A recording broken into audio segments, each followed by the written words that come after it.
В ход е реализацията на мащабен проект на община Ямбол в областта на образователната инфраструктура.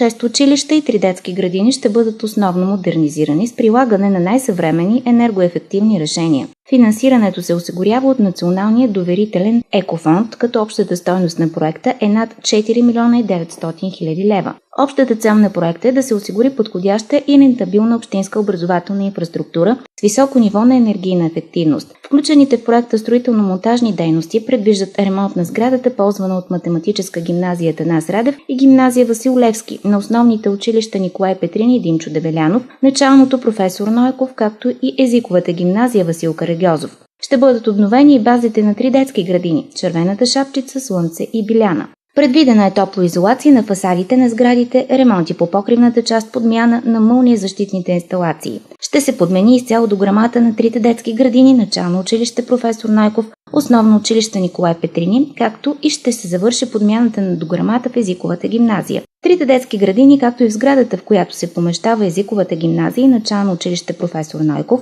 ще бъдат монтирани соларни панели и възобновяеми енергийни източници. В детските градини на мястото на остарелите и енергоемки бойлери ще бъдат внедрени най-съвременни решения за осигуряване на топла вода с по-нисък разход на енергия. Като резултат от изпълнението на проекта ще се обнови, подобри и модернизира преобладаващата част от образователната структура в Ямбол. Това ще гарантира съвременен и качествен процес на обучение, включително и с оглед потребностите на групите в неравностойно положение.